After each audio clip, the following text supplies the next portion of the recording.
guys! Once again, welcome back to my channel. Panibagong araw at syempre panibagong reaction video na naman ang ating gagawin ngayon. Ayan, welcome back to Chloe TV. Isang mapagpalang araw po sa inyong lahat. So ayan guys, nakita niyo po ang ating preview at yung magiging reaction video natin sa araw na to ay patungkol nga dito sa ating part 51 ng Jomcarl. So talagang marami ang nag-aabang at maraming nag-aabang to sa episode na to. Akala ko kasi na maging masaya na yung episode 51 kasi yung part 50 talagang nalungkot tayo sa pangyayari dahil nga 'di ba parang nabasted ata si Papa Jones doon sa part na yon. Pero ngayon akala ko dito sa part 51 ipapatawanin at papakikiligin na naman tayo ng ating Jomcarl, pero iba yung expectation ko at iba yung reality, no? So dito guys, malulungkot na naman ulit tayo. Ayan. And talagang may mga eksena talaga dito na nalungkot ako para kay Carla. No, ayan, panoorin natin yan muli at bibigyan natin ng reaction. At kung gusto mo ng ganitong klaseng reaction video, huwag kalimutan mag-like, share, comment sa ating video ngayon. Baka naman sa ating mga Jomcarl fans at sa ating mga Kalingap supporters, ayan, huwag niyong kalimutan yung channel natin. And of course, huwag din natin kalimutan palaging suportahan ang pinakaama ng Kalingap, si Kuya Val Santos Matubang, si Ate Edna Vlog, si Kalingap Rob, at syempre si Jack Matubang. So kaya naman guys, alam kong excited kayo, panoorin natin muli itong mga nakakalungkot na eksena ng Jomcarl, yung part 51 ng Jomcarl, no? Marami talaga ang nadala dito sa eksena na to. Ayan, panoorin mo natin itong video na to na kinuha natin mismo kay Kalingap Rob. Busy ako. Oo, busy nga ako. Punta ko muna si Rob.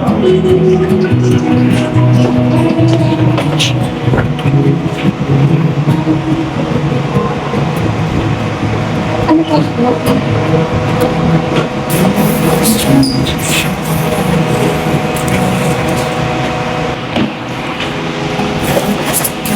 Ba't nandito?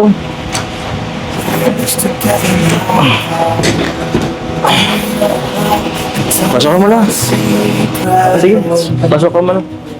Ito pa lang yung dalawa. Bro, huwag na. Okay lang. Labas na lang kayo. Oo. Pasok. Opo.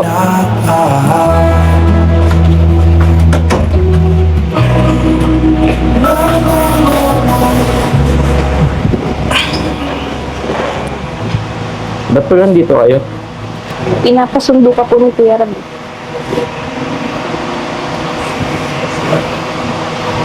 Sabi ko kay David, sila na lang. Ayun na lang.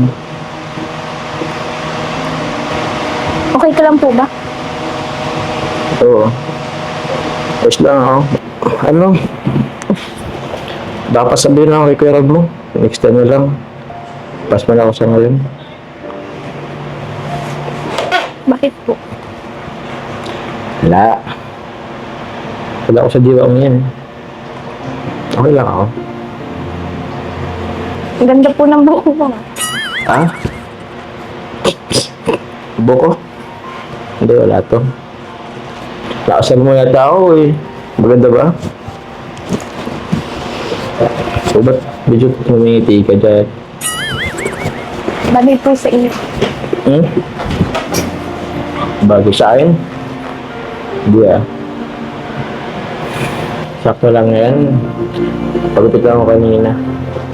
Kumusta ka naman? Okay lang po. Kayo po. Wala ka ba pasok ngayon? Sa 19 pa naman po yung pasok namin. 19? Nga pala.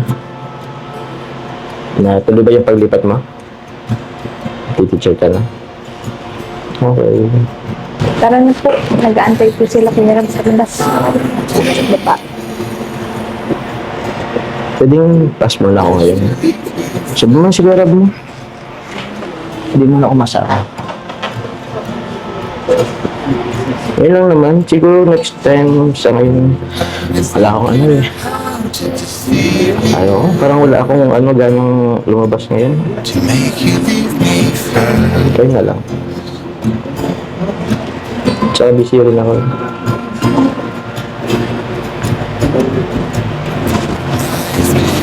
Sige na, baka nag-internship ka na mo. Sayang naman po kasi yung araw, tsaka habang wala pa po kaming pasok.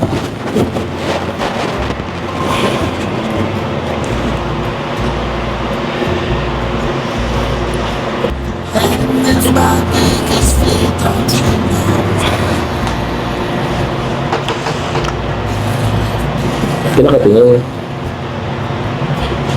Hindi mo ako mapipilit yan. Sure po ba kayo hindi kayo sasama? Galit ka po ba sa akin? Mabilit sa'yo? Hindi ako magagalit. Wala naman akong karapatang magalit sa'yo. Hindi naman tayo. Ba't yun lang naman tayo? Wala namang personalan ng feelings, di ba? So, malinaw naman na sa akin ngayon. Ginagawa lang naman natin ito para sa ano? Para sa kanila. So, di ba busy ka ngayon? Hindi lang po, nung nakaraan lang naman po yun. Kalaan. So, di ba dapat busy ka ngayon? Nagtatransfer ka ng school, di ba? Ng kurso. Nakapag-enroll naman po. So, okay ka na? Wala ka nang ginagawa? Naghintay ka na lang?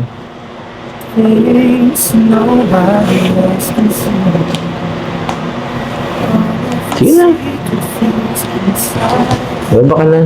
Naghintay na yata sila, Kuya Ram.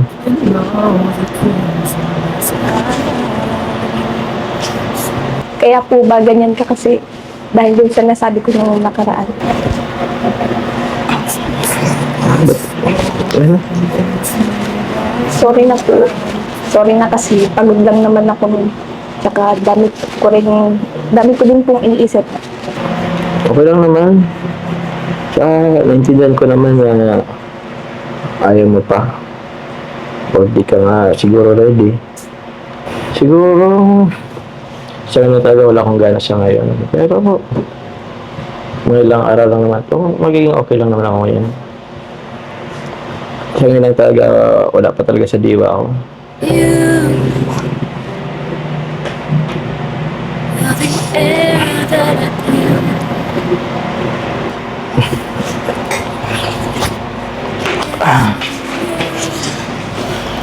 Yan pa mo. Okay na. Okay. Okay na si Carla, oh. Okay na. Magiging okay na, oh. Isa. Ano mo na to? Please. Okay na.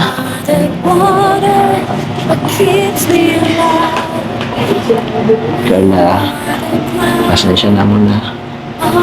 Kasi, ewan, ayaw ko pa talaga sa akin lumabas. Wherever you go, I follow you there. Whatever you do, I'll be there for you. And I will be Pasensya na. forever true.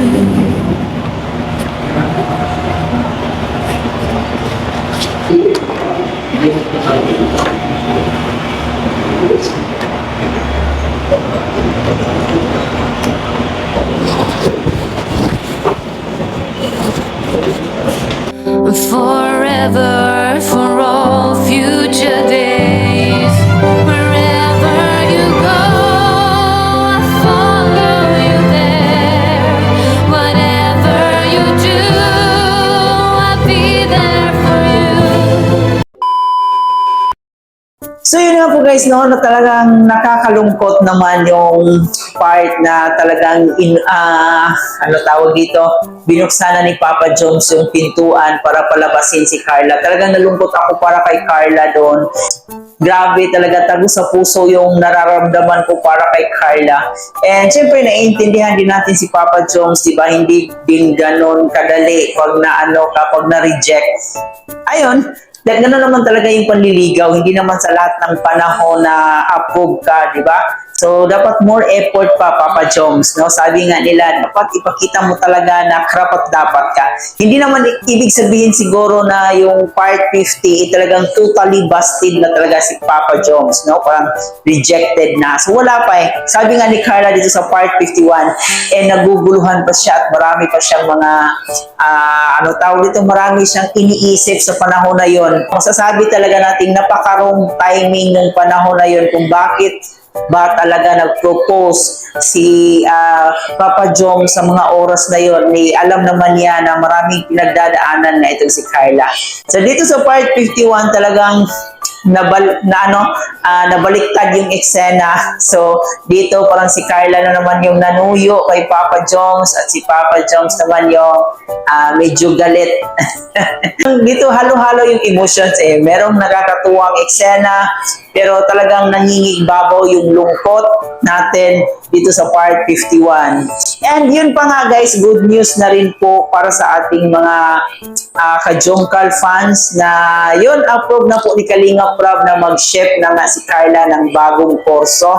At ayun, magiging teacher na nga siya. No? So ayan, masaya po tayo para kay Carla kasi ayaw din nating nahihirapan siya. No, ayaw nating nakikita siyang nahihirapan at na-pressure. So para sa akin kasi parang more on chillax yung education kumpara sa nursing. So mas mabuti na rin yon na nakapag-ship na ng kurso si Carla. So ayan guys, alam ko marami na namang natuwa at nalungkot dito sa ating part 51. So para sa akin talagang nakakalungkot talaga yung eksena na to. Lalong-lalo na talaga yung pinalabas na si Carla. So sobra akong na-touch, no? Talagang hindi natin mapigilan talaga. Kahit alam naman natin na serye lang to at alam naman natin na it's part of the show na merong ganitong klaseng eksena, pero hindi talaga natin mapipigilan na may mga moment na nadadala tayo sa ating emotions, di ba? Sa ating mga nakikita. Lalong-lalo na tayo ay napaka-fanatic nitong dalawa na to. So, hindi natin mapigilan yung sarili natin na madala sa kanilang aktingan. And ayan, congratulations nga pala sa lahat ng sumuporta sa Kalingap. Lalong-lalo na dito kay Kalingap at dito sa Jomcar. Talagang grabe yung solid na suporta kasi hindi pa siya umabot ng 24 hours. Meron na nga itong 500,000 plus na views at counting pa po yan. So, tumataas pa hanggang ngayon. So, talaga namang napakasulit ng pagmamahal ng ating Jomcar fans at ng ating mga solid Kalingap viewers. So, ayan, marami pong salamat sa inyong lahat, guys. So, hindi lang po si Kalinga Prab, guys, ang suportahan natin. Pati na rin po yung mga key boys, mga Kalinga partners, at syempre, ang nag-iisang founder ng Kalingap, si Kuya Bal Santos Matubang, suportahan po natin siya. Pagaling talaga na director, si Kalinga Prab, and nandun si Kalingap David, no, to the rescue din siya. Parang siya ata yung naging dito, supporting actor. And syempre, best actress si Carla natin and best actor naman si Papa Joms. And napansin ko guys, talagang ang gwapo ni Papa Joms ngayon sa bago niyang gupit. At meron pa nga siyang meron pa siyang earrings. Meron. And isa pa ito sa napansin ko guys, no, yung Papa Red Horse, di ba? May pa Red Horse si Papa Joms eh. Napansin niyo din po ba yon? So ganun talaga, pag broken hearted, dapat i-relax muna yung sarili natin, hayaan natin maghilom ang sugat, di ba? So ayan, sa ating mga sulit Jomcar fans, dapat go with the flow lang po tayo. Kasi alam naman natin na serye lang po ito. So wag nating seryosohin, no? Wag tayong magpapadala talaga kung ano yung nakikita natin. And alam naman natin na sa likod ng camera, okay si Jomar at si Carla. Masaya silang nagkasama. So, yun na nga po guys. Maraming salamat. At hanggang dito na lang yung reaction video natin. Ito nga po pala si Chloe TV. Maraming salamat sa panonood.